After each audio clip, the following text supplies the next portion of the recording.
From the Studio 13 Studios in Splendora, Texas.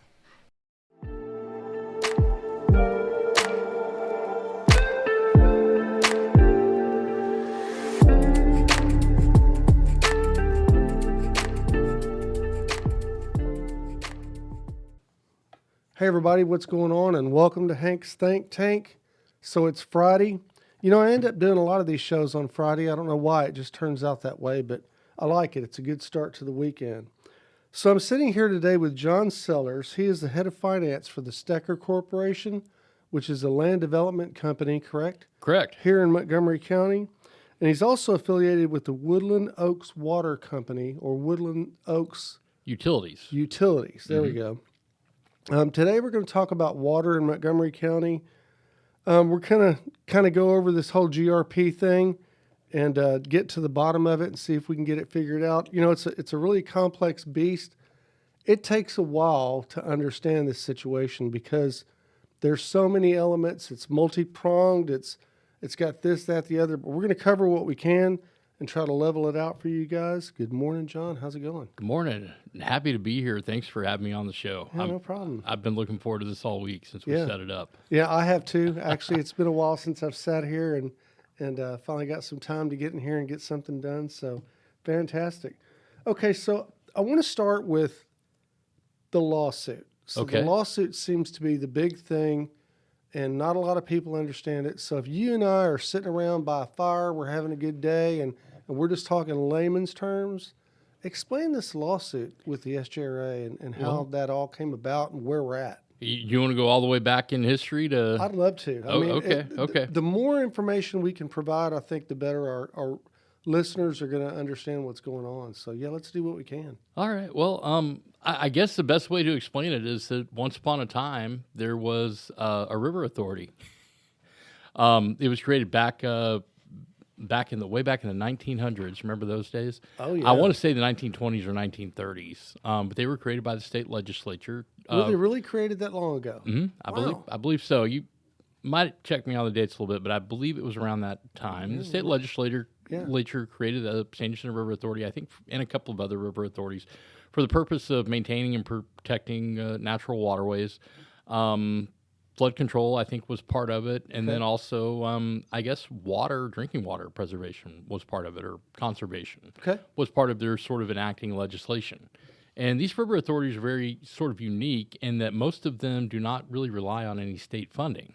They are essentially enterprise funds, which is like a state sort of sanctioned business fund, meaning they're sellers. They're engaging in an enterprise, even though they are sort of like they're a state agency at the end of the day. Okay.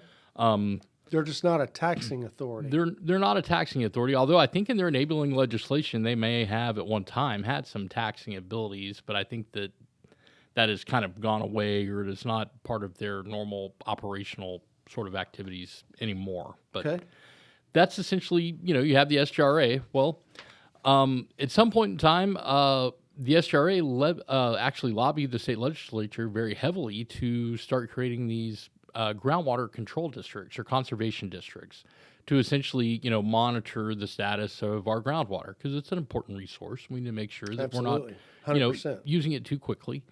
And so that's what happened. The state created several groundwater conservation districts all across the state.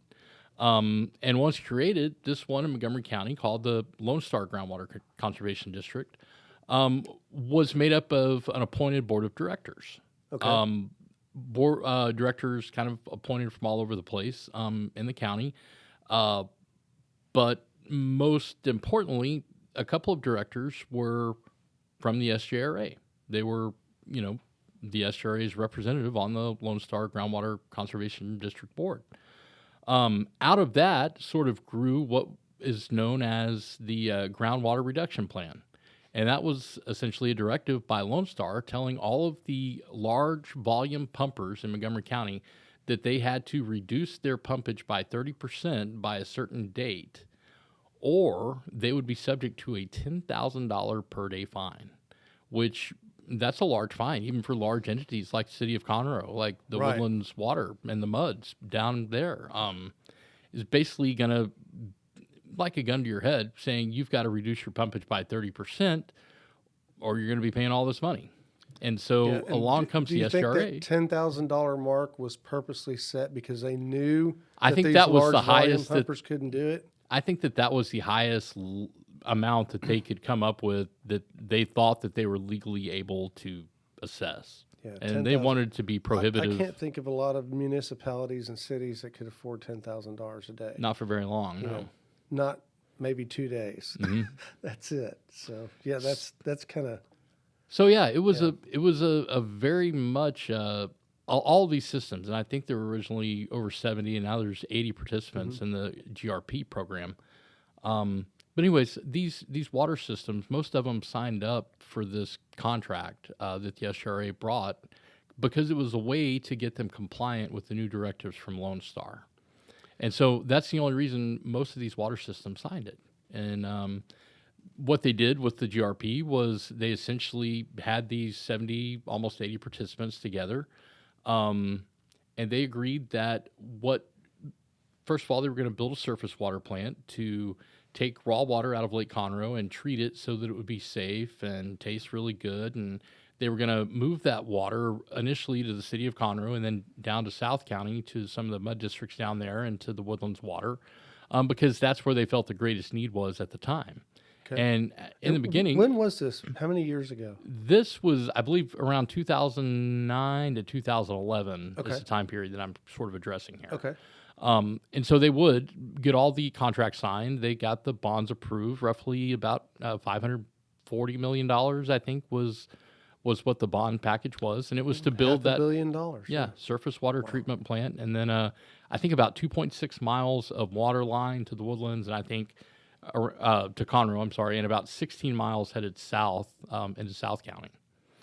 And so, yeah, that was essentially about $1 billion. And there were plans for future phases, meaning that they were eventually going to get water out further east in the county, and they were going to get surface water out to Magnolia.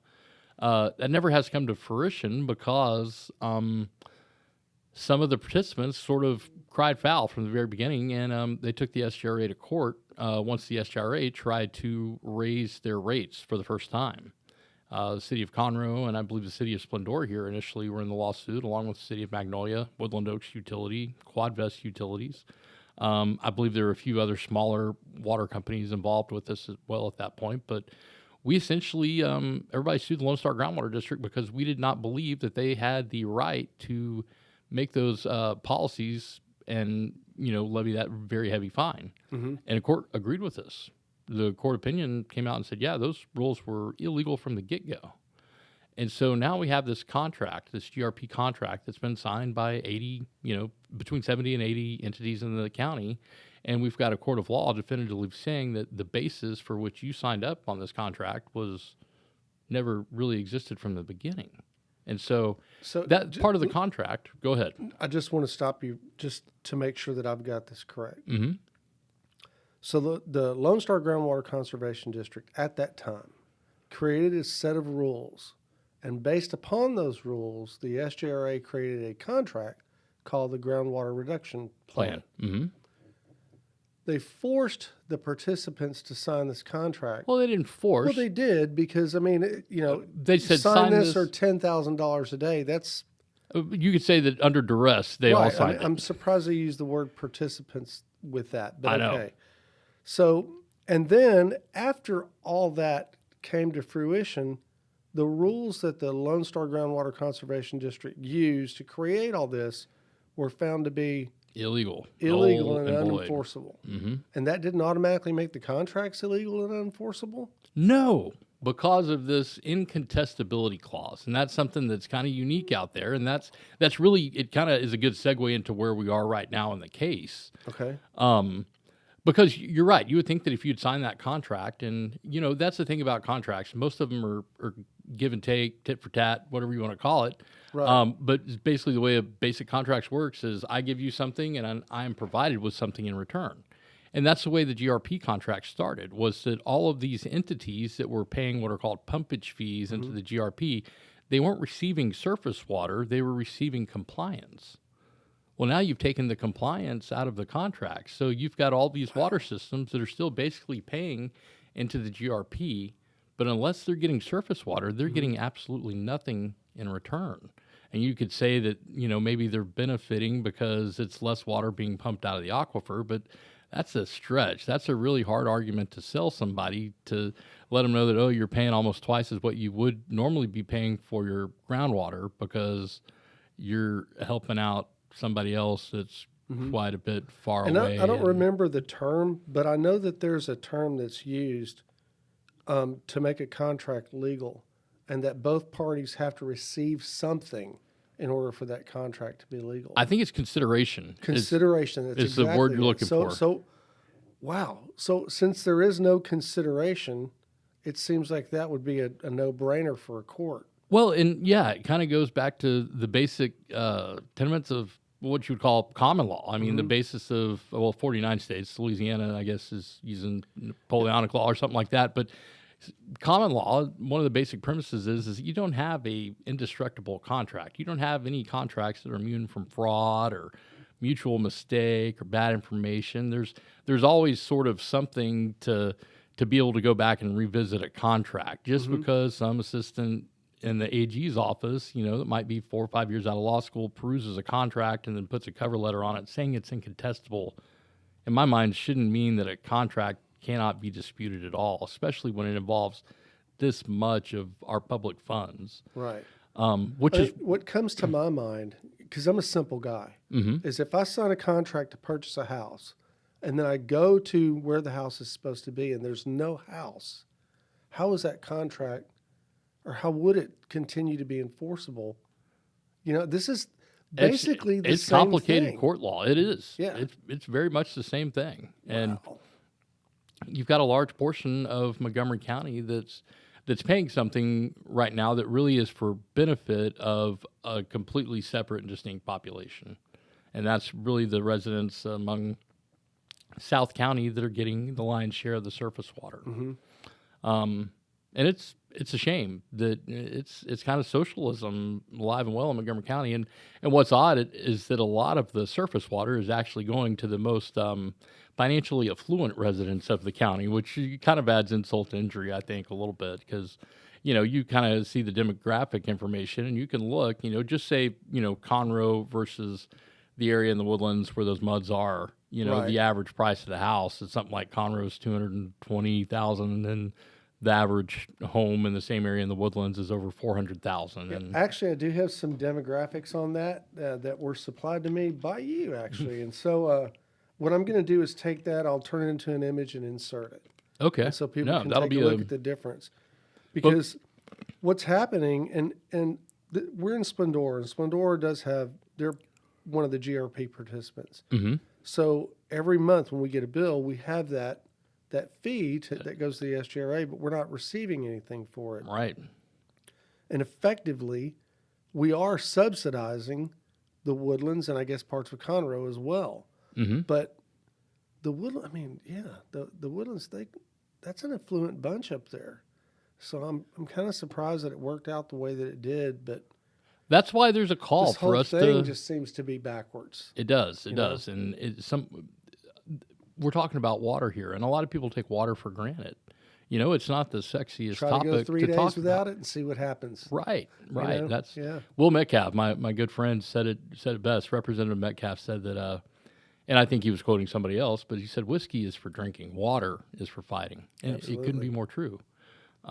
Which is why a lot of people around here really need to start paying attention to our groundwater, because there are efforts, and I think that it's all in good nature, and these people are trying to do the right things. I just think they're slightly misguided in trying to create a whole lot of extra expense to save something that we believe is quite abundant for us in Montgomery County. What we need to do is save it for ourselves, but we need to utilize it ourselves. We need to not let people outside of our county utilize it, outside of our immediate area. Right. That's where I think we'll get into real problems, is when we start pumping up our aquifer and then piping it out to areas very, very far off. And then we're not even going to get the benefit of any recharge of that water. It'll all be recharged somewhere else. And Right. that's something I worry about. Really. Yeah.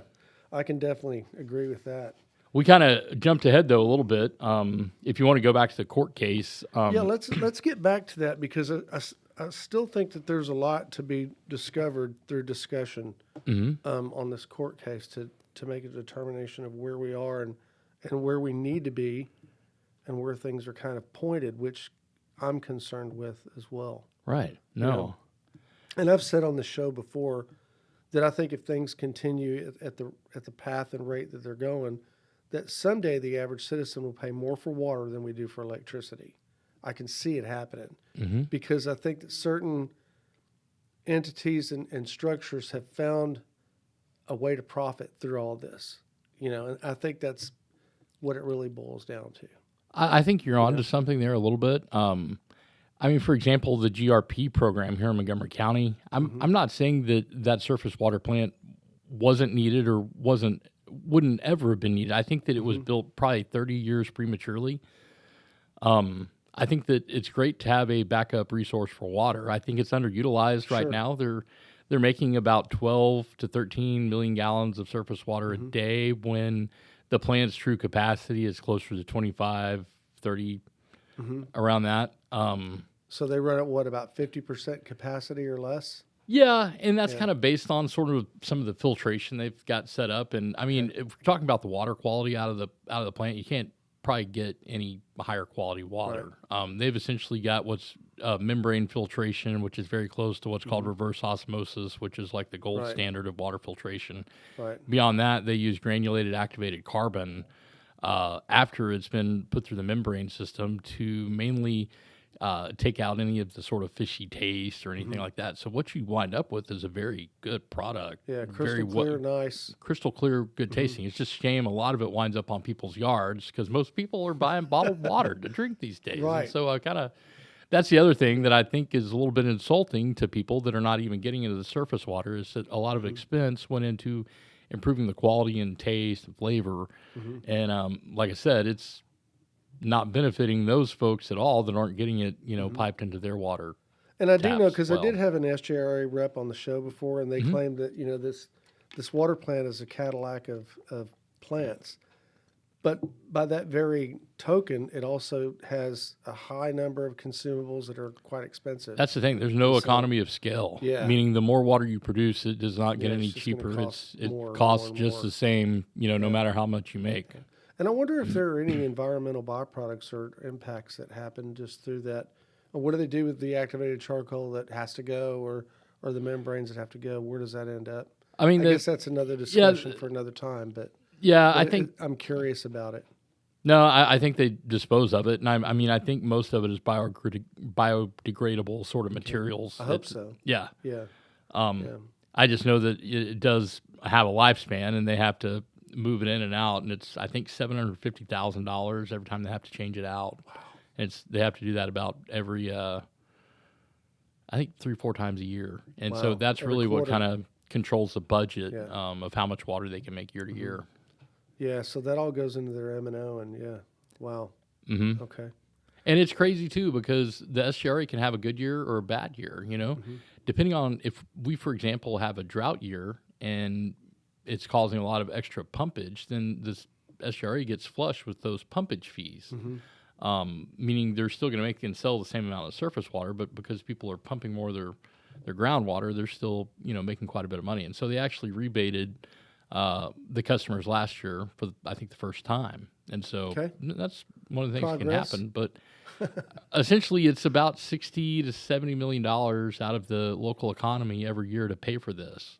That otherwise I don't think would be needed at all. And so you just kind of think about it. That's a huge number of yearly expense that all of us are contributing to, like it or not. It's big. It's really huge. Big. Okay, so the rules that were set forth by the LSGCD, they're illegal. Okay, so what happens next at that point? I guess that's when Quadvest and the other participants said, okay, we're not going to do this anymore. And then they initiated a lawsuit. Yeah, we initiated a lawsuit. Really started with the city of Conroe. Once the SGRA raised their rates for the first time, the city of Conroe called foul saying, oh, no, we agreed to a certain price, that was in the contract. And, we'll continue to pay that price, the original price, but we don't think you have the ability to raise and lower this fee for groundwater pumpage or for the rate that you're charging for 1,000 gallons of surface water. And so the city of Conroe at that time started escrowing the overage along with the small percentage that would pay any interest or late fees SRA might charge eventually on those escrow dollars. So they were still taking that money from their residents. They were just putting it in escrow instead of paying it out. Right. And so that I think started 2015, 2014, 16, somewhere in there in that time frame. Since then, that amount has grown to about $22 million. And that's just the overage and the, accounting for penalties and interest that are in there. And so that's big money. It's a lot of money. Significant. The city of Conroe is kind of in a tight spot right now. They've had some bad construction projects with a community center that was being built kind of in the east side of downtown that had a lot of overages. And then the hotel deal, the public-private partnership that they entered into with the group named Garfield and Hyde Hotels. They built this huge hotel in Grand Central Park. And I think we're given some bad information going into it because, the expenses they wound up being close to double what they were sort of contractually agreed to be. And all this construction was happening during COVID. And so... Okay, so that's when lumber went sky high, concrete went sky high, steel went sky high. Wow. And the city, unfortunately, didn't pull back from the plan. They just steamed right ahead. And... almost $140 million later, we've got a beautiful hotel. It is beautiful. I just hope that a market sort of kind of comes into it because it's going to be a while for a market to develop for that, I think. Yeah, and so unfortunately, the city of Conroe, being the principal owner, is probably going to have to subsidize it cash flow wise, at least for its big needed things. It'll need a refurbishment probably in 4 or 5 years, and the city will have to come out of pocket for that, and it has to keep the lights on, while it's profitable or not profitable. Right, got to keep it staffed, got to keep it rolling. And there's still a lot of public debt. We got to make the debt payments, and that's the biggest issue right now. Is that it seems to be breaking even with a little bit of small profit until you include the debt, and then when you include the debt, then that's where the city's on the hook. They've got to make good for those bond payments or risk a default and losing it altogether. Wow.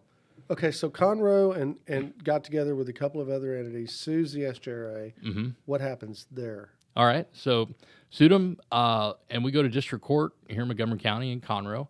And the district judge, it's not the actual district judge, it's a visiting district judge because the district judge, I believe, recused himself, which is probably wise, given it's a political football. Sure.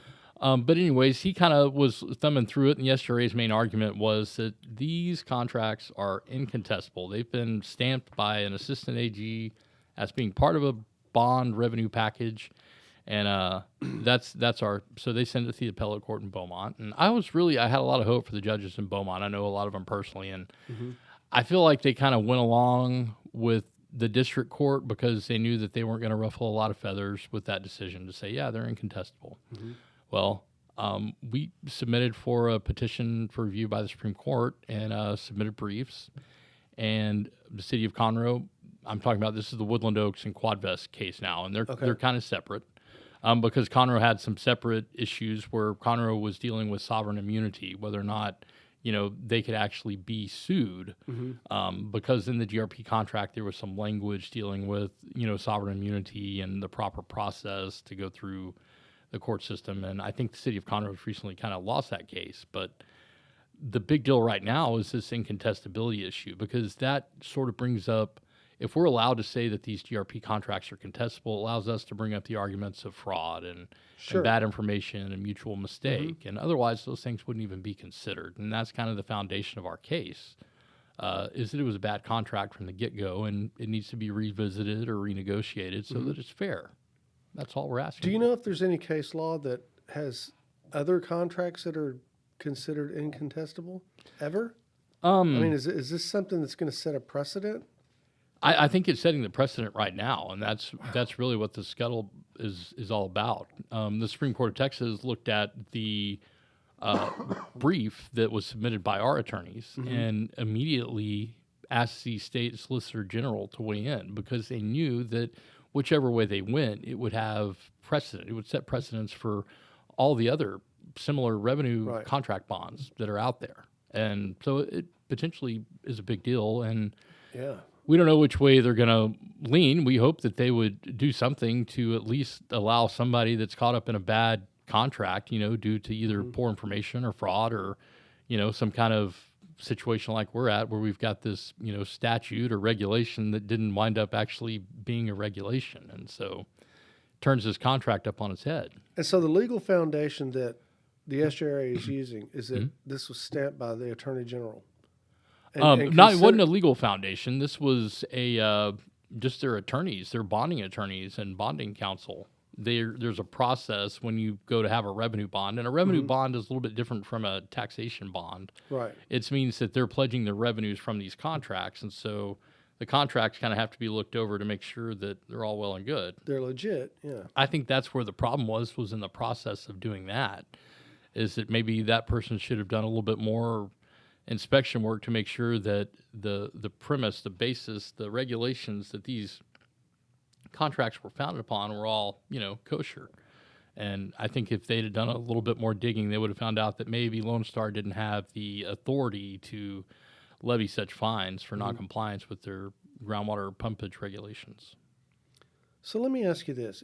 If these contracts were found to be unenforceable, how would the SGRA continue to fund their bond payments, and how would they continue to run that surface water treatment facility? Could they?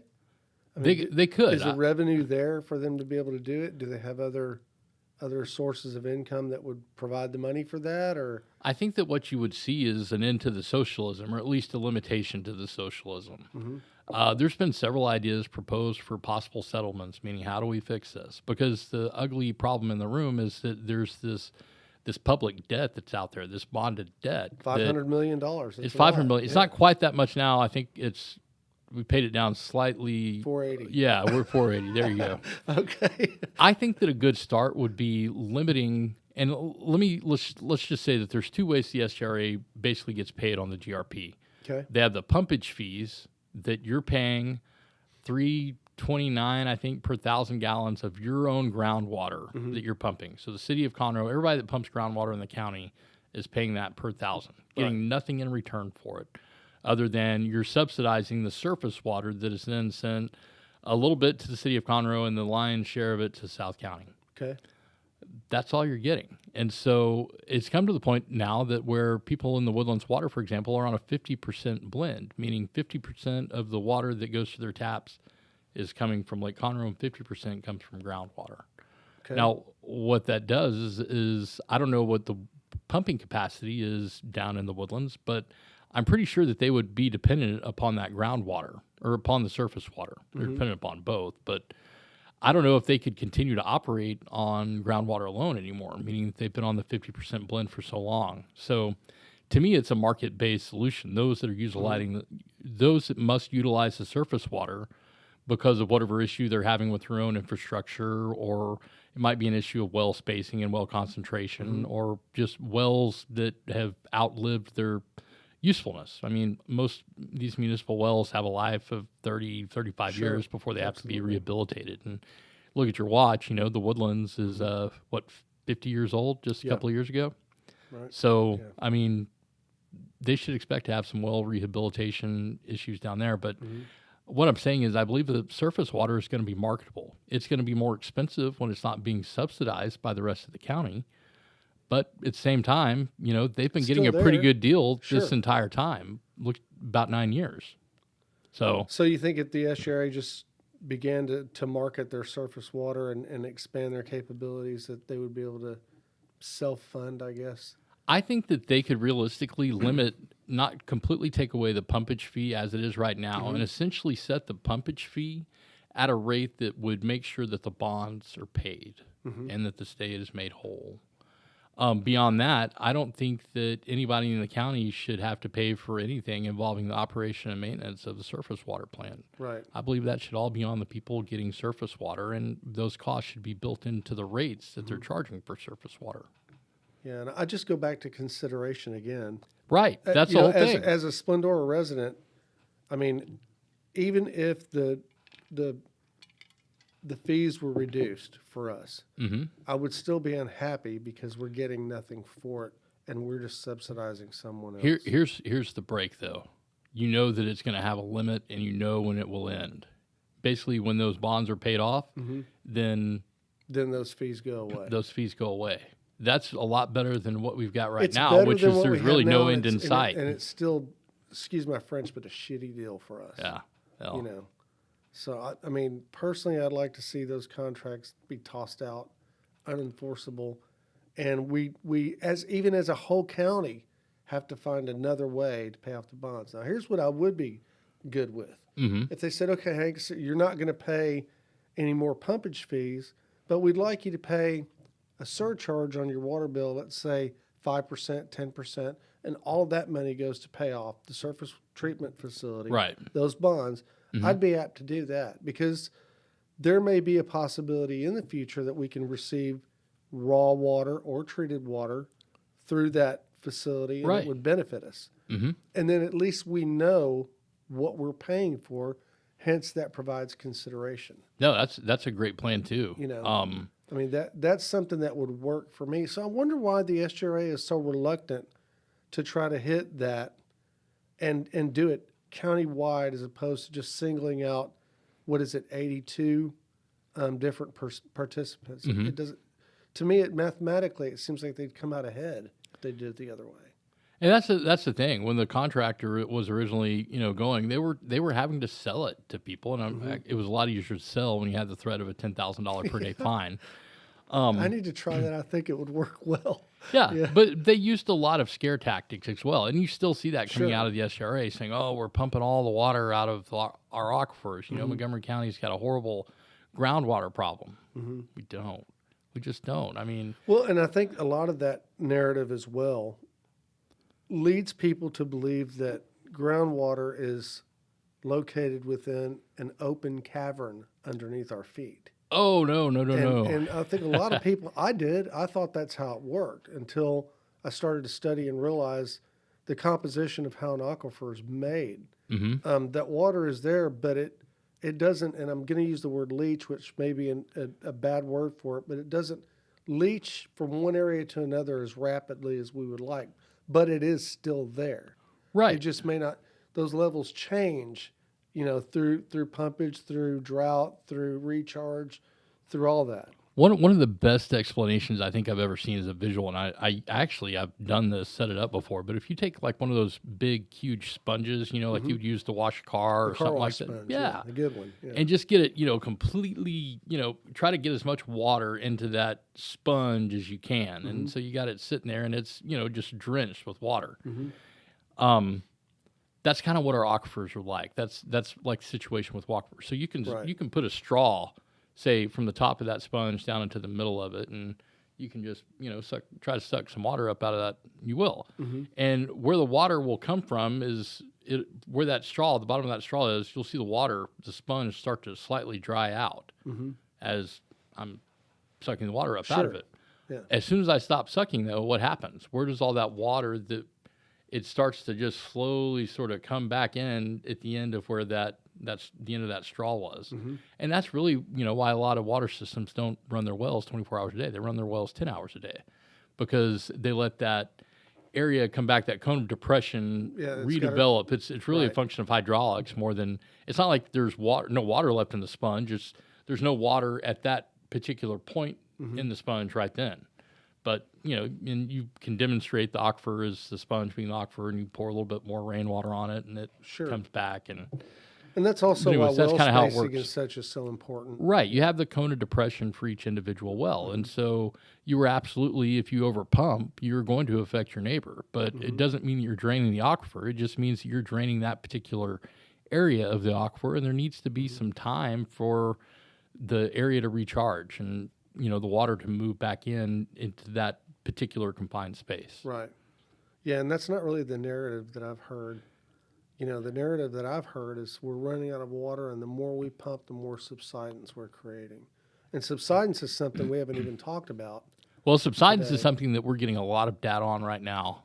My good friend Jim Spigner, who's president of the Lone Star Groundwater Conservation District right now, had a very public program where he had hired a I think they're actually an oil and gas company to come in and do some what are called compaction studies, which is where they essentially take a very large core sample of the aquifers, and they're able to tell by analyzing those sands and layers, just how much subsidence we're experiencing here in Montgomery County. And I think they've only done it one spot, but the plan is to try to get it in 5 or 6 spots all around the county and it's already breaking the existing models that we have. Right. And those studies haven't been done since the 70s. And when they were been a done while. in the 70s, that was 40, 50 miles from here. What's really crazy is the Jasper Aquifer, which is kind of one of the, it's kind of the lower aquifers that we pump from predominantly in Montgomery County. On top of that aquifer, there's actually a confining layer of sands called the Brookfield confining layer, and it's a very, very hard layer of material that kind of stabilizes that Jasper Aquifer from settlement and subsidence. And so that's kind of interesting, too, that the city of Conroe, for example, primarily uses the Jasper Aquifer for its major water source, and there's not a whole lot of subsidence in Montgomery County, in Conroe. You move further south, where the Jasper becomes brackish when you start to drill it, there's the top 2 aquifers, the Chico and the Evangeline, and that really is where most of the subsidence is coming from, is over pumpage in those aquifers. And so it's the subsidence is mainly a South County problem, and it's really more of a Southeast County problem, which would sort of put it this area a little bit maybe further south. They're the ones really kind of, if you would sort of put an order of precedent for need, I would say that Southeast Montgomery County is probably the biggest subsidence problem in the area. But again, I feel like that subsidence problem has been very, very much overblown. Once we get this compaction data in, that will tell us a lot. But the early indications is that we're subsiding at about 1/10 of where we thought we were, meaning that if we thought we were subsiding 10 inches, we're really subsiding 1 inch. 1 inch. Yeah, Right. and that's just how bad the predictive model that was being used was. And they're currently updating the model right now that they use to predict subsidence, and it's going to mean that Montgomery County is not, falling into the ocean. That's essentially what we're going to find out. We've already been able to look through the data and tell that much. Well, I think our average is 120 feet above sea level. It's somewhere close to that 114. Yeah, and the further exactly north you go, it gets higher in elevation. That's the one thing. That's what Conroe's struggling right now with, is that they've got a lot of new residents up in the northern part of the city limits, and the way to get water up there is pumping it up there, and so it takes a toll on Conroe's pressurization. Sure. And so they're having to get some creative solutions to move water east to west instead of from south to north. Okay. So in the middle of all this lawsuit business that we have going on, Conroe has instituted a moratorium on construction, right? On new construction? We have a partial moratorium right now. Okay. And the reason is just because there's not enough water available, the infrastructure's not there. Well, I'm asking. it's not enough wells to get to the water. It's a combination of things. Like I told you, the city of Conroe was getting surface water. At one point, up to 35% of Conroe's drinking water was surface water. Okay. Now, due to the lawsuits and Conroe not paying the full boat for its water, the SGRA has kind of walked that back to where Conroe is now getting 10% less. We're getting about 25% of our drinking water. And they cut that back, all while Conroe kind of had a capacity problem, meaning they had kind of been sitting on their hands because they were getting supplemental surface water, meaning they did not have to produce as much of their groundwater. Right. And what happened was they had a large influx of new homes and a lot of new apartment complexes that put a little bit of extra strain on Conroe's system. I don't think that Conroe's system is stressed as bad as the city is making it out to be, just because you look at some of the metrics and some of the way they calculate their demand, you're going to notice some gaps and some holes and some things that they could be doing to dilute the number of connections that they have that they're not really doing.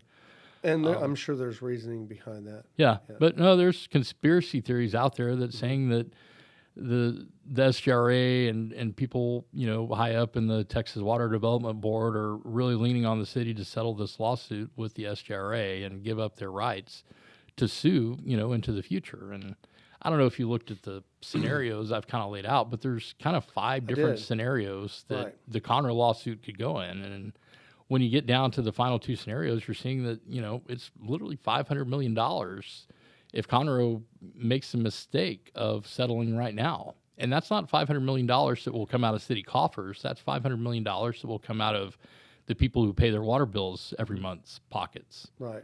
And so Conroe's settlement with the SGRA also affects all of the other GRP participants and the other lawsuits even that are potentially it could. So they've got to make some smart decisions. Very much. They need to consider everyone else in the game here. They can't just consider themselves.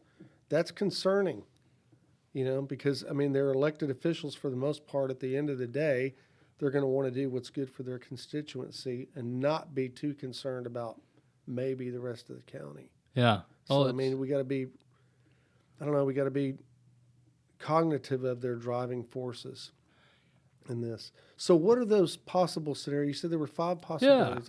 Let's just cover them real quick. Just a synopsis. Let me look at my notes here just so I don't misspeak. But yeah, that's essentially where we are right now. To me, it's all got to be. It all has to do with the future.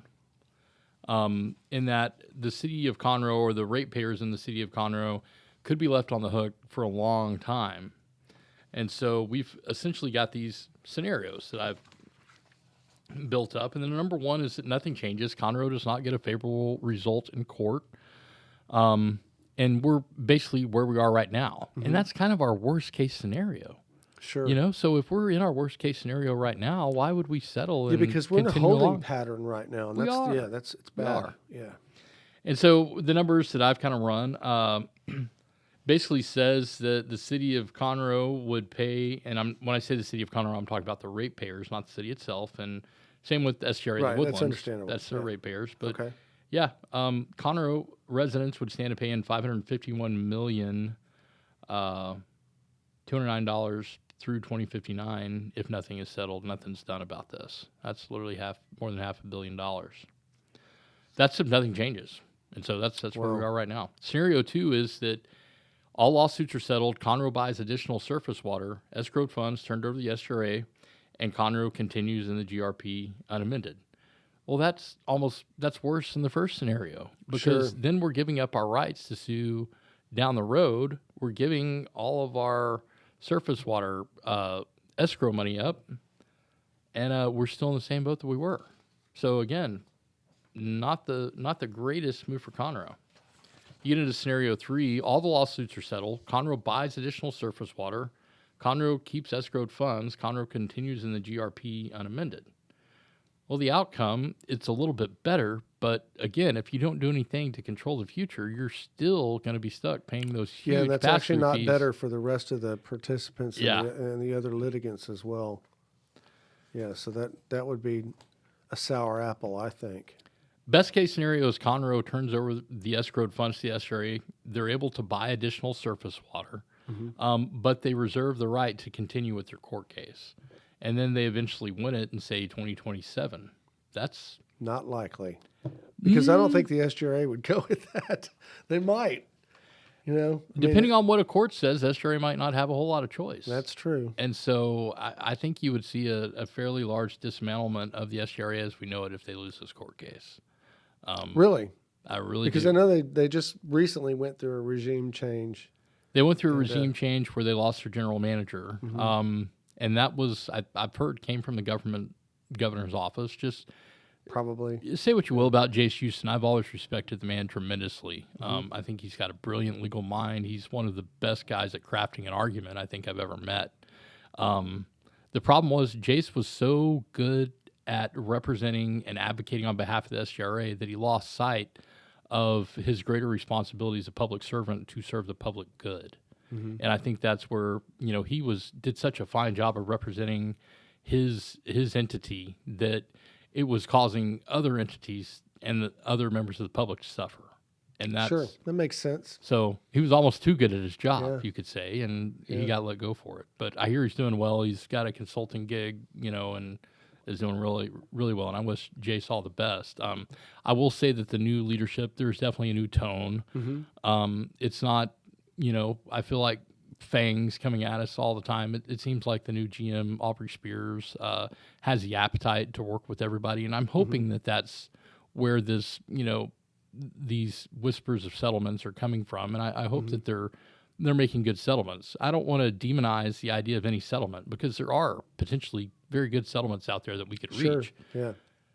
The thing is, there's a lot of bad settlements out there too. And I worry sometimes that we're headed down that bad sort of path where we're giving up too much and leaving ourselves on the hook for way too much expense into the future. Yeah, my only concern is that the SGRA is going to only be concerned with that bond repayment. And that's the elephant in the room. I mean, it really is for is, everybody. It's got to be addressed. I mean, you can't.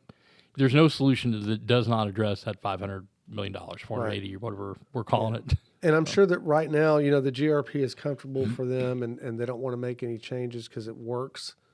And I think it would be, I wouldn't say terrifying, but it would be a definite adjustment for the SGRA if that was to change. And if they had to reduce their rates or anything else, I'm sure that they would be uncomfortable with that. And that's probably a lot of the reason why we're at a stalemate. Right, because it's such a complicated issue. Nobody knows the right answer. Nobody which ways to move. I will tell you that I don't see anything happening while this Supreme Court ruling is still kind of up in the air. I wonder how long that'll take. So I would expect something by the end of the summer, actually. Really? That would be awesome. Where we are right now in the process is Woodland Oaks and Quadvest have submitted our briefs of merit, which is essentially laying out our argument for the Supreme Court. And the SGRA, I believe, has a deadline of May the 27th to submit a counter brief, meaning just countering our arguments. And then there's going to be an opportunity for what are called amicus briefs. And that means that outside parties will get a chance to weigh in. And so there's a legal foundation that we've attracted the attention of that is writing amicus briefs, agreeing with us. The city of Conroe, that is kind of our co-plaintiffs in some of the case, is very much, in tune, and they've been writing some amicus briefs in support of our position. And so we feel like we've got a strong argument. The big thing was, though, when the Supreme Court of the state of Texas asked for the Solicitor General to weigh in, because that means, okay, this is big, this is monumental, it could have, statewide implications. And so that's legal blood in the water, so to speak. Sure. And so, I'm very interested to read what the Solicitor General says about all of this, because I think that will be very clarifying, and I think the Supreme Court will more than likely listen to what the Solicitor General is claiming, what the long-term implications would be of certain decisions. And we'll have to see what happens. I tend to favor on the side of I like living in a world where you don't have a contract, any contract that is absolutely incontestable. I don't believe in absolutes. Me. Yeah, it really does. Other than our God, my Savior, Jesus Christ, I don't believe in too many absolutes. Definitely not the absolutism of an incontestable contract. That's for sure. Right. Yeah, and if that precedent gets set, wow, the implications of that are huge. I mean, across the board, because it won't only be found in water, but then it'll start encroaching everywhere else. Right. Wow. I think that what we've a just world got. we'll live in. I think that the result of this will be much more scrutiny over these contracts that are used to fulfill the revenue bonds and guarantee their payment. You just can't have a very sort of simple review and say, yeah, it looks good, stamp it as incontestable and move on, because you run into problems like this down the road when circumstances change, regardless of what you thought about their status when you made the designation. We're in a moving world. Things come off the rails every once in a while, and you got to address them. So I have hope that, our legal system will find the right path for all of us out of this. Some other solutions to the bonding issue has been like a countywide sales tax, like a 1 penny water tax or something like that. And there's been some other creative solutions. I'm not poo-pooing any solutions. Yeah. I would be okay with that. And there's been some discussion about, we just don't need the surface water treatment facility. I think we do. I think it's a smart thing for us to have it. It's an option. We should be willing to fund it. Yeah, maybe it came about the wrong way. Maybe it was at the wrong time. And maybe even having the Cadillac of water treatment facilities is a bad idea. But we have it. It's here. I think we should support it. But I think it should be voluntary. Let's let the voters decide. Well, that's one of the biggest problems with the whole setup of this is that you have this huge sort of scheme, this huge regional water operation that did not have any voter approval at all. Over $500 million of debt, that happens, not a single vote cast. That's crazy. And the good thing about it now is that part of the battle with the Lone Star Groundwater Conservation District is that instead of that appointed board, we now have an elected board. And you see what a big difference just that one change has made. Right. And I have to give a plug to those guys because I know a lot of them pretty closely. And they really care about what's going on with the aquifers. They really care about subsidence. They care about even our neighbors, Harris, Galveston, and all that. I mean, when you talk to these guys and you have conversations about, well, what do you think about this and what do you think about that? I always get the answers that I'm looking for with them.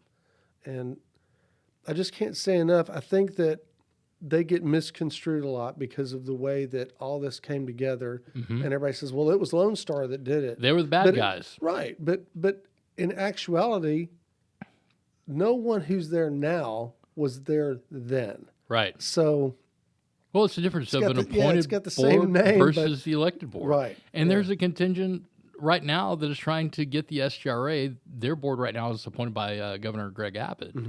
But there's a couple of factions running around with petitions getting a lot of signatures, basically wanting the SGRA board to be an elected board. Well, and I think there's a huge argument for that because they have such power and control over this region that it seems a little bit unfair that the governor gets to handpick, who sits on that board and makes those decisions. Right. And I think that should be the way it is for all political subdivisions. I mean, I don't see how a political subdivision that has any authority at all can run on an appointed board by anyone. It's got to be elected, and it's got to be elected by the constituents that it governs. Especially if they have any type of taxing or even quasi-taxing authority like the way the SGRA does. Yes. Right. Completely agree. Yeah, and that's a good way to look at that is that we're being taxed on our water twice. So it's crazy. It's absolutely nuts. Okay, let's continue with the possibles, possible outcomes. I think we're at 3 or 4. Yeah, and you had 5. The next possible outcome, I think, is the one that we kind of already touched on, and it kind of deals with the elephant in the room directly. And it basically breaks down, and I've got the numbers here. Let's see how much bonded debt we had at the end of 2024. So, yeah, right here, we'd paid down our groundwater reduction plan division debt in the SRA to $421 million. So that's not quite $500 million anymore, but pretty close.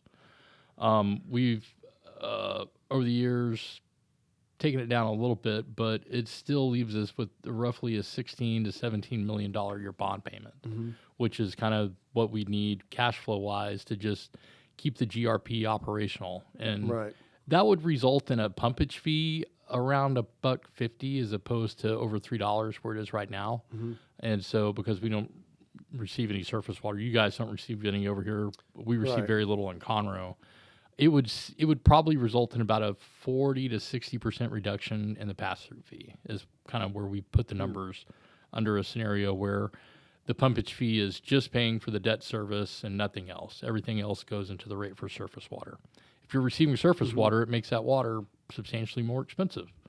And like I said, for the people that are enjoying a 50% blend of that stuff, their prices will go up. At the same time, they have not been paying their fair share all these last 9 or 10 years. That's true. And so the rate for the surface water would also end up paying for the M&O for the plant. Correct. Okay. And that's kind of like, we call that sort of the market-based approach. Yeah, we realize that the whole load is a lot to, and this would be, kind of taken on a scale-up period, meaning we would reduce, probably 25% over 4 years. So we would get, to the complete 100% reduction of, so much going through the rate for groundwater pumping and being switched to the rate for surface water. It wouldn't be an all at once. It would be a gradual sort of step over, say, 4 or 5 years. And I don't want our viewers to get the impression that at least that the show, I guess, believes that the SJRA is just a bunch of evil guys that are kicking back. They're not. They're not. Yeah, they're not. People they're like stuck you and me. with this. Yeah, they're stuck with this also. I mean, literally, they're in a bind. They've got to be able to pay their debt and be able to move along and do what they need to do. And well, just like I myself was not around back in the days. I mean, I was around. I was here. I was Right. just getting out of college, though, and wasn't paying attention. I wasn't worried about water. But I'm having to deal with the mistakes of the people that got us into this, so long ago. Very much so, the SGRA now is a bunch of the original gangsters, so to speak, are not there anymore. It's Right. people that have come behind them, and they're having to deal with the mistakes of those that were there before. And who knew that it would turn out the way that it did? Because Nobody. no one knew that those rules would become illegal and unenforceable and just start this whole powder keg that we're unfortunately living under. Yeah, there was a lot of trust between governments back in those days. Sure. I will say that there's not right now. That's Yeah. something that this contract is done. It's completely eroded a lot of trust among entities in the county, governmental entities. Right. Yeah. Right. And the other thing is, this isn't the only place that something like this is happening. And I think the rest of the state is looking at us, and probably the rest of the country as well, saying, okay, well, how's this thing going to work out? Yeah. No, it's got some implications because, I mean, there's charges that you essentially had the SGRA, members of the SGRA, sort of building these regulations that they were then going to profit off of, or at least. Sure.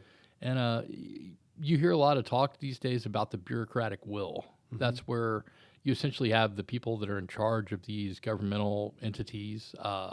They take on a will of their own, meaning they even start to know their own elected or governing officials and do what they want to do for the sake of the entity that they're representing. And like I was saying with Jace, a lot of times they are doing good for their particular entity, but at the same time they're doing bad for the greater good for the public. Right. And so that's, I think, where the SGRA gets hung up a lot is they feel like they're doing a lot for water conservation and preserving our aquifers, but they're also doing a lot of economic damage, and to the tune of $60 million a year that they're taking out of the local economy that could go to other things. So the other thing to keep in mind that I think a lot of people don't know is that Quadvest, Woodland Oaks, these guys are actually not only fighting for themselves and their own dollars, but they're fighting for us as well. Yeah, I'd say that it's very much a lawsuit built on principle and not on profit. Right, and what's going to happen is definitely going to affect everyone, including residents of places like Splendora. Yeah, where we pay. So I mean, that's one of the things I'll say about my boss, Mike Stecker. He owns the Woodland Oaks entity that is Woodland Oaks Utilities, but about 2 years ago, now it'll be 2 years in November, we sold the asset that is the utility system to another private water company. Just because it was becoming a game of diminishing returns, meaning that we weren't making the money off of that, partly because of the lawsuit. And so we had a bidder that wanted to buy the system, and we sold it. Now, what Mike Stecker was able to do was to keep the original entity intact so that if anything does come from the lawsuits, meaning we get payment back, then Mr. Stecker has publicly said that money would go back to our ratepayers. They're not going into his pocket. So wow, that's great. He's even said that he's not going to take the expenses he's paid the attorneys out of that money, meaning he'll continue to take that out of his back pocket, and any money that comes out of a lawsuit victory will go back to our ratepayers. That's a great deal. Yeah. Do you know if any other entities are escrowing the extra funds like Conroe?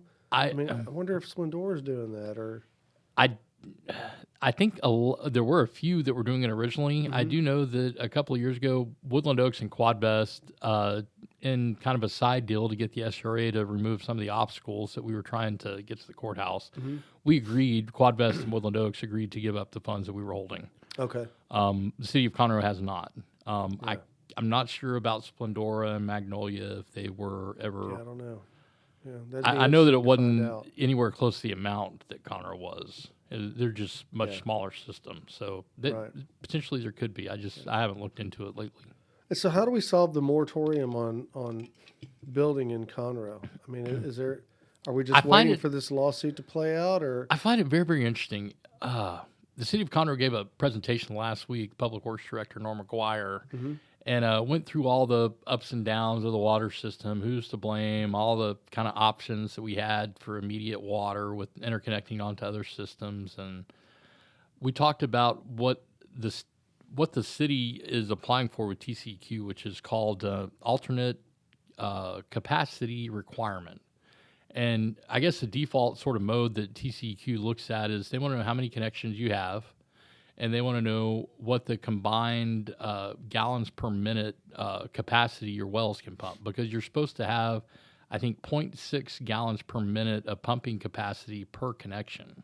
Okay. So the city of Conroe has 51,000 individual connections, and they're looking at all 51,000 of those connections as though they were a single-family home, with a yard and sprinkler system and 5 teenagers, minute, right? taking 2-hour showers every day and all that. And so they're estimating their demand for water in their multi-family units. And we know that number is about 38% of those 41,000. And we know that each one of those units use less than half of what a single-family home does. So when the city of Conroe is trying to tell us that we're at 106% of our capacity, that's when they're using a very, very extreme sort of modeling to look at their total demand. Right. When you scale back the number of multifamily units, you find that Conroe's capacity is not even hitting 85%. And so it's very, very too extreme. Well, I won't say extreme. The one that I'm talking about using equivalents for multifamilies is actually recommended by TCEQ. And all that the city would have to do is reach out to TCEQ and apply for one of those variances or waivers, and the alternative capacity requirement. And what that would do is dial back, what Conroe would need to have budgeted as their water capacity based on their demand. And so they're calling for a legal maneuver by Conroe to move things along with this lawsuit? Possibly. I mean, it looks very suspicious that you have, 3 high-level city employees all coming out saying, oh, we've got this huge appetite for a settlement. And at the same time, we're going into this water moratorium, and the SCRA saying, hey, we can sell you additional water if you'll just agree to let go of those lawsuits and, get us out of this bind we're in. Yeah, because it seems weird that you would use a constant as opposed to a variable in determining what your capacitance is. That doesn't make sense. No, because everybody is going to use a different amount of water. And I think you can come up with a pretty accurate depiction of that. You can. But you can't use the same number for all connections. That wouldn't work. And where the city of Conroe is right now is they've got, I think, 2 councilmen and possibly a mayor that are very unsatisfied with where they are in receiving what they're calling empirical data, which is tell us how much we pumped last year and tell us how much we build out, tell us how much we can pump right now. This is the basic sort of metrics that you would use to make that decision, and they're not getting that information. And the Greater Houston Builders Association has given them a list of 14 items that they would like to see passed to them via public information request so that they could go out and get a third-party engineer to make their own assessment. Because there's been some inaccuracies that have been set up on the city of Conroe dais for, I'll say during the last 3 months anyways, that, I'll say that there's some distrust that's building in the community as to whether or not this is a real, crisis situation, or if this is, one of those Obama crises that what was the thing? He said, never waste a good crisis or something like that. Maybe it was Rahm Emanuel that said that. Yeah, it was never let a good crisis go to waste. Maybe that's what it was. Sure. That's kind of the way that a lot of people are feeling about this. And there is a sentiment, that Conroe's grown too much and too fast. And I think that if you drive around Conroe and experience the traffic, you'll definitely agree with that. But I just don't know if Conroe has a water problem. I think that we might be at stage, critical and stage time to definitely do something, but I don't know if we're at stage citywide moratorium. That just seems a pretty extreme maybe option. Maybe Conroe has a calculus problem. There's so many tools in the toolbox for city to use to limit growth and limit development. It just seems very odd that they want to turn off all growth and all development, because it's not just going to hurt builders and developers. It's going to roll over to Main Street. It's going to start hurting, restaurants and dry cleaners and daycares and all the other sort of small businesses that rely on, constant activity, people being here and moving through. And it's going to roll over. It's going to hurt the city of Conroe's ability to collect sales tax revenue and their 403B funds. And that's something that the city of Conroe is going to have to get used to, because they've been very spoiled over the last 20 years of constantly, revenues coming in 5 to 8% more than what they budgeted. Yeah. It's all due to growth. They're not going to have those extra dollars to fall back on. Yeah, exactly. And you've got the SRA knocking saying, we can solve this problem for you, but it's going to cost, your ratepayers out the nose until 2059, however long it takes to pay these bonds off, and the SRA will just keep on going. 2059 may be a little close, isn't it? I think it'll probably end up farther out than that, but I don't have the math on it. Yeah, it's been a while since I've done all these calculations, but 2059 is, I think, where I calculated the savings. So it's $551 million. Yeah, it's just way out there. If we're successful in the lawsuit. That's a huge number. Okay, so to wrap all this up, yeah, if you had a third eye and you could see 10 years into the future, what do you think water looks like in Montgomery County 10 years from now? I think that we have a substantial and robust groundwater program. I think that probably by then the capacity to treat surface water will have doubled by then. I think that we'll see that plant running at a higher capacity just because there's going to be more growth in South County and more demand for that surface water. I would like to think that the pumpage fee would be greatly reduced or completely eliminated by then, and that those are receiving surface water are paying what it costs to make it and treat it, and not have it subsidized by anybody else that's not getting it. Well, I hope your vision is accurate. I hope so. We're working on it. John Sellars, thank you for coming in.